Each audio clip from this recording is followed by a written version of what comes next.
Welcome to this edition of Diligence Inside America's Boardrooms. I'm TK Kerstetter, and I'll be your host for today's show. We got a very interesting show today, and especially appropriate since we're sitting here overlooking the New York Stock Exchange. We're going to be talking about the NYSE Board Advisory Council and how it continues to facilitate diverse boards. And joining me as my two guests and co-chairs, I might add, of this council is first to my far right is Betty Liu, who's the Chief Experience Officer at the Intercontinental Exchange, otherwise known as ICE, and the Executive Vice Chairman of the NYSE Group, wholly owned subsidiary of ICE. She is also the co-chair of the NYSE Board Advisory Council, which we'll be talking about today. To her left is Sharon Bowen, who's the former commissioner of the U.S. Commodity Futures Trading Commission. She is a director on the board of directors of ICE and is a Seneca Women Partner and is also a co-chair of the NYSE Board Advisory Council. Welcome. Thank you. Thank you. I think, first of all, if I was sitting in the audience, the first question I'd have, Betty, is what is the Chief Experience Officer? So I understand why your audience would have that question, because CXOs are still a relatively new title in the C-suite, but they are an increasingly common title in the C-suite. And that's because a lot of companies are seeing that not only is it important to create great products, but it's also very important to engage with their customers through great experiences. So as you mentioned, we're sitting here, in our iconic New York Stock Exchange building. That in and of itself is an experience for our C-suite. So that's really what I'm overseeing here at the company, which is how are we engaging and delivering experiences, the best experiences for our CEOs in our community. At the NYSE, we have 2,300 companies in our community, and how do we engage with them to help them problem solve, help them make better decisions? And one of those initiatives that came out of that, as we're talking to CEOs about engagement, is board diversity, which I know we'll talk about in the next few moments. Yeah. Well, if it makes you feel any better, I'm having a good experience. Oh, good. Yeah. And I am too here on this set. Oh, wiping you. So, Sharon, I also have a question for you. I think it's worth explaining what Seneca Women is, because it's such a good cause. It is a great cause, and I was fortunate a couple of years ago to join Ambassador Milan Vivier and Kim Azzarelli, who formed Seneca Women about 5 years ago. It's named after Seneca Falls, New York, which, by the way, we will be celebrating the 100th anniversary of women's suffrage in our country, which is great. So 2020 is a big year for many reasons. And so what we do is we advise Fortune 100, 500 companies on their women's initiatives and on their diversity and inclusion strategies. So I get to participate in one of my passions, which I've had for many years, which is diversity and inclusion in women. So you're the perfect co-chair for this council. Absolutely. Yes. Which is why I didn't hesitate when Betty asked. I said, sign me up. Yeah. So, okay, so let's get started. So, Betty, I'll start with you. Recently, the NYSE took another step, in this effort to make boards more diverse, forming, again, the Board Advisory Council. Can you share the specifics, the who, what, where, why, and how the council got launched? Well, as you know, TK, through your work, that board diversity is an increasingly hot topic, in the boardrooms and in the management suites.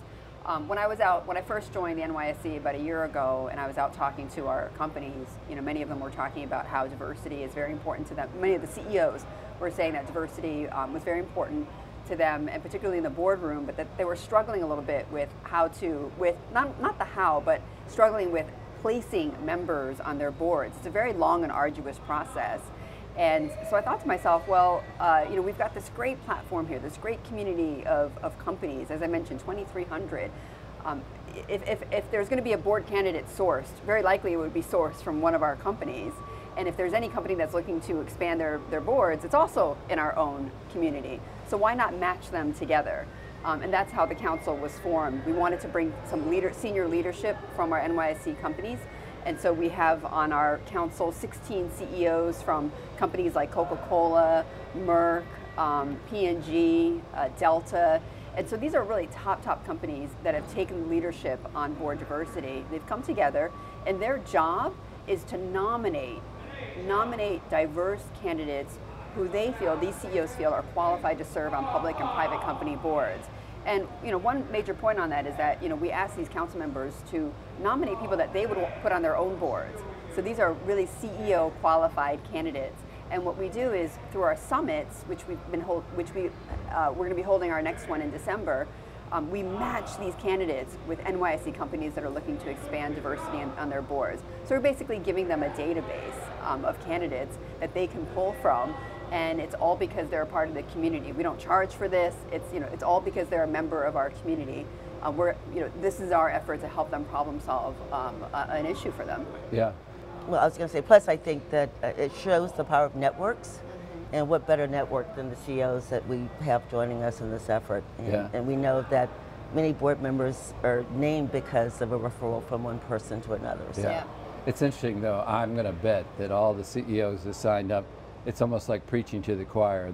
They get it, they understand, but it's their efforts to help, make sure that there's a good pool of candidates so that nobody can say, which traditionally was the thing, there aren't qualified candidates, which we've proven a long time ago that that's a bunch of bunk. But you still have to continue to prove that. Yeah, absolutely. So. Yeah, I would just add on that I think it really takes a leadership to make that change, and so having those CEOs step up. I mean, yes, they've many of them already have very diverse boards, but having them say to other CEOs, we need to do this, and having that leadership is so critical to make that change. I agree.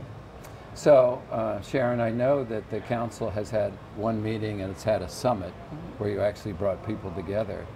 Can you sort of share what the attitude and the tone was among the CEOs, and then also if you guys could just touch on how the first summit went? Sure. Incredible excitement from everyone. It was a great day. You could feel the energy in the room. And I think the moment is really nailed because it's not just CEOs who are responding to this, but their boards of directors care about diversity. And we know that based on all the studies today, the business case is strong. We know employees care about it. We know that the communities where companies sit care about it. So, I think the enthusiasm that was there that day resonates to all kinds of stakeholders. So, I have a little bit of kinship to this organization because back when I was, in 2012, I was chairman of NYSE Government Services, and we actually started something called Moving the Needle. And I hope you don't mind me saying, but Sharon was actually one of the candidates that was more than qualified to be on a board, and was there at that particular function when we had CEOs and non-gov chairs and whatever come in. And to see you on the board of ICE makes me proud. Makes me proud too. Yeah. And you're absolutely right. That was a phenomenal event, and thank you for your efforts in building that back then as well. Well, I hope it created a nice foundation, because I would call this organization, the council, sort of that on steroids. So, the fact that you're building upon that, I think that's great. But so we're in a good place in the sense that we're seeing progress. We're seeing, certainly in the gender space, we got news that all of the Fortune 500 has women on the board now, and I believe it was a year and a half ago, there was still 80 companies to go, so that's good progress. We see the numbers creeping up, but I think if you talk to people, they would say that it's not growing fast enough, that it's nice to see the movement, but it's probably not going as fast as everybody would like it to go. Is that accurate? It is. I mean, any progress obviously is a reason to celebrate.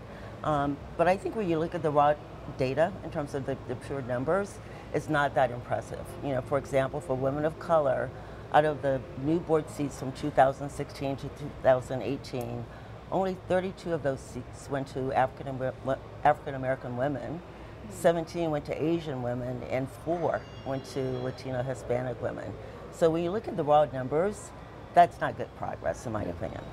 I on the show have, to me, knowing that Hispanics are the largest ethnic community in the U.S., it's really has been a very poor showing so far in that space. And the numbers, even as you go up African American, Asian.